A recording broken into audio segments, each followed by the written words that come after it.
On today's show, a so-called insurrectionist drew a large crowd in San Angelo, plus our congressman, the local guy, August Pfluger, joins the show with breaking news. I'm James Bellini, and welcome to Live.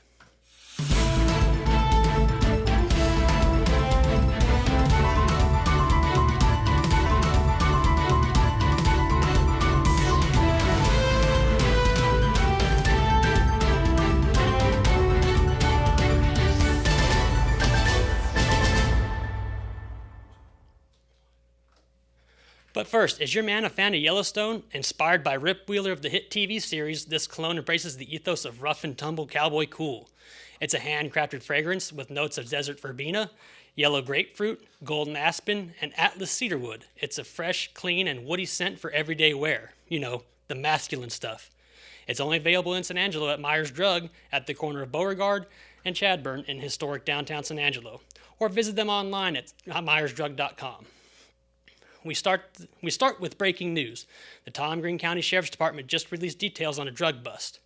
According to newly released information, on Wednesday, July 13, 2022, as a result of a narcotics investigation, the Tom Green County Sheriff's Office executed a search warrant on a residence located at the 3000 block of Travis Street in San Angelo.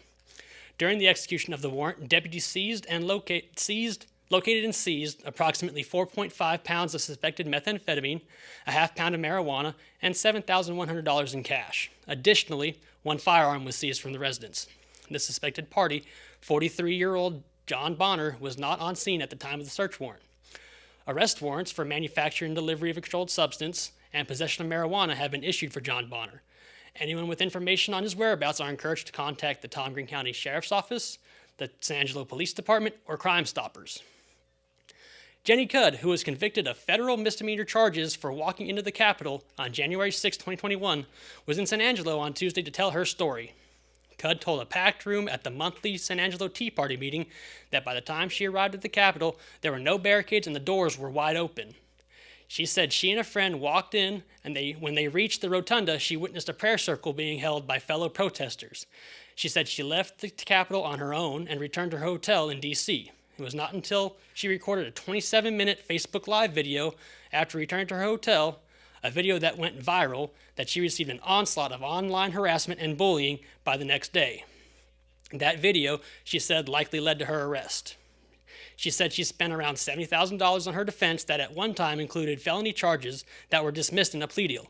Cudd had to pay a $5,000 fine, $500 in restitution, and spend 2 months on probation. Now, after having served her sentence and paid her fines, Cudd said she was able to tell the real story of what happened that day, and it's nothing like what the national media is reporting.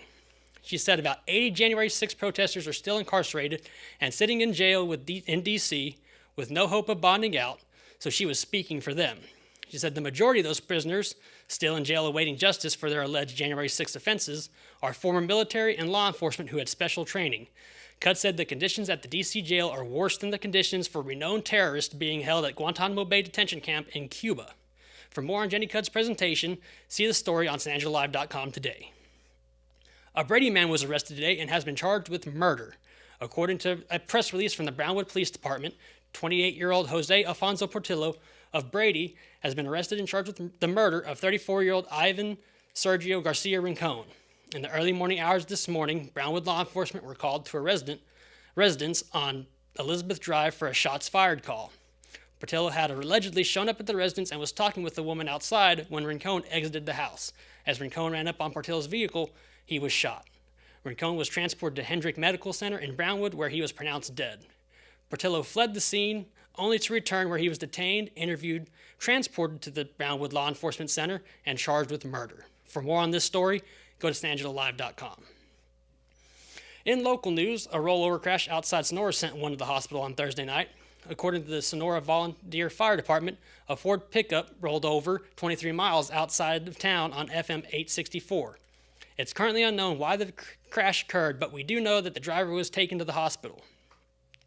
As you can see by the photos on screen, the crash was pretty brutal, and there was a large amount of damage sustained to the pickup. Crews were on scene for an extended period of time cleaning up the carnage, and luckily for the driver, it looks like he'll live to drive another day. In the big country this morning, Texas Rangers were called into Callahan County after human remains were found alongside the highway. Eastland County Sheriff Jason Weger has confirmed that remains were found on a property west of Ranger off Loop 250 earlier this morning. The remains were sent to the University of North Texas for forensic analysis. Law enforcement did not specify how old the remains were or who the suspected victim is. And finally, the Texas Parks and Wildlife Department is giving away exotic hunts across the state starting August 1st. They'll be giving out the hunts with a good old-fashioned drawing, and winners have a chance of a lifetime by hunting some of the best exotic game in Texas. That includes alligators, javelina, and even bighorn sheep. There's only one way to win. That's going on their website and purchasing a raffle ticket. Each month, tickets are due on the 1st and 15th, with August 1st being, well, the first drawing. One of the hunts available to win is the Muleshoe National Wildlife Refuge. It's one of the largest sandhill crane refuges in the world, so go and try your luck. After the break, Joe Hyde goes one-on-one with San Angelo's Congressman August Pfluger, but before that, check out this quick ad by Kano's Diamonds and Coins. When it comes to unique pieces you can't find anywhere else, Kano's Diamonds and Coins is your one-stop shop. With over 24 years in the diamond and coin industry, Kano's Diamonds and Coins is West Texas's choice for diamonds, jewelry, coins, silver, and gold. Owner Bill Kano stands by his work and offers free consultations, including estate jewelry. Don't just trust anyone with your valuables. Come see the staff at Kano's at 1016 West Beauregard in San Angelo. Well, thank you. And we have August Pfluger on today. We have breaking news from the Capitol. And, of course, August Pfluger is part of that breaking news. Good afternoon, Mr. Pfluger. How are you? Joe, I'm doing well. Good afternoon to you. Okay, so what I understand is we had a foiled attack on a 4th of July celebration in Richmond, Virginia. And then, of course, a lot of people have already heard about the foiled attack attempt to assassinate former President George W. Bush.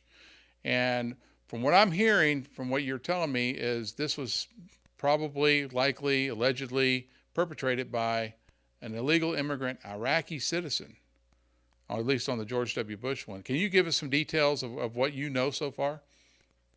Well, this happened a few weeks back, and obviously it was very concerning. I've been sounding the alarms on this, and the words that I've used is, the phrase that I've used is that the system is blinking red.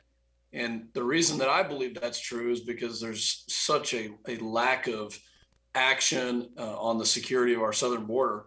We know that there's 50 people who've matched up to the terror watch list just in the recent few months. This was one of the most egregious. It's been reported that this gentleman who had a planned assassination attempt of former President George W. Bush, like you mentioned, an illegal immigrant who has Middle Eastern ties, but also has connections to ISIS. And this is why it's so concerning, because what do we not know? These are the ones that we do know. The breaking news that we have today is we have uncovered the fact that DHS will not allow Congress to see the details of this gentleman and to understand the details of this attempt without the consent of the perpetrator. So you think about this. This person comes to the United States with the intent to assassinate a former president, and DHS is blocking Congress from gathering the details, investigating what happened, who this person is, what their affiliations are, and all the pertinent information that you would expect from an oversight standpoint, without getting the signature of this person who matches up to a terror watch list. This is insanity. And this is exactly what we've seen from the DHS secretary time and time again, which is lack of transparency with the American public. And now it's directly impeding Congress's ability to have oversight. That's why we're so concerned. So what you're basically telling me is a terrorist or I guess an alleged terrorist or accused terrorist has more rights than an American citizen. Because I mean, that's right. I mean, we have the January 6th meeting, I guess, show trial going on, and you kind of get the feeling that, you know, the chips are stacked against American citizens, but not against illegal aliens coming into our country and possibly wanting to, you know, kill us and harm us. Joe, you just nailed it. There's more due process for illegal immigrants coming into this country and those with the intent to harm, kill, or hurt American citizens, in this case, a former president, than some of our citizens are getting. So one of the things that we've been seeing here down in the district in San Angelo, and if we can flip some of those pictures up there, we have sightings all over town. I mean, people are calling this office. They're texting, messaging us, sending us pictures. We have, like, for example, illegal immigrants from several months ago being offloaded from airplanes at Mathis Field.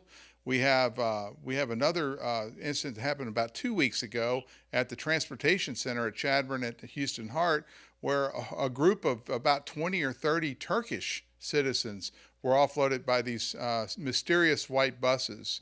And we hear tales of gaggles of generally young men that don't look like they're from here walking down our streets, getting dropped off at Walmarts, things like that. So this is starting to get, raise a little bit of the suspicion and the ire. But the thing is, no one knows about it. No one is officially telling us what's going on. What are you doing to Tom Green County? Can you kind of shed some light on what you're doing, your work up in Congress, trying to get some light on what's going on here? Well, Joe, that's the exact question that we're asking, that I have asked, that I several weeks ago asked Secretary Mayorkas, what are you doing to Tom Green County? When we had reports that there would be busloads, quote unquote, busloads of illegal immigrants that were going to be bused from the southern border to San Angelo, the Concho Valley, or Tom Green County in general. And remember, this happened in Midland last year when they had up to 700 unaccompanied minors that were put into a camp there for several months. And so that's the exact question that we're asking, with zero response from DHS. And it's not surprising that they're not responding, but it's maddening. The system is blinking red.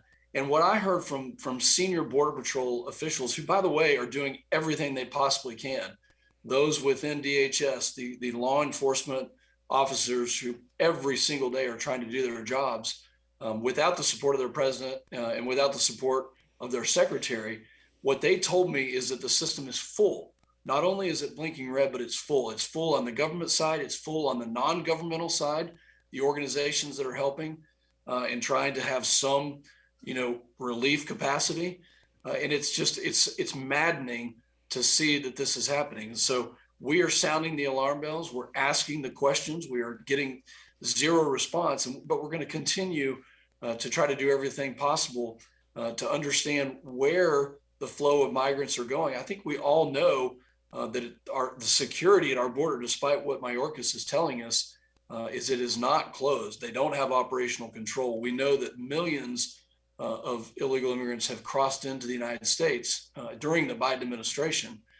They refuse to go to the border to see what's happening and to take the appropriate steps. In fact, not only that, Joe, but President Biden lobbied the Supreme Court to overturn migrant protection protocols. That's the Remain in Mexico policy, and successfully did so. Mm-hmm. That was the only policy that was really working, along with Title 42, which is not a real immigration solution, but it just happened to give them the ability to turn away what you just mentioned was the 18 to 35-year-old adult males. We thank August Pfluger for being on our show today. We kept the cameras rolling after we recorded this earlier today, and we talked about some of the internal numbers and things like that for the November 8th election that's coming up. So if you're into politics, you're in the Concho Valley, you're into politics, you might want to look for a post later tonight where we'll have the entire extended interview with Congressman August Pfluger. Until then, we'll see you tomorrow.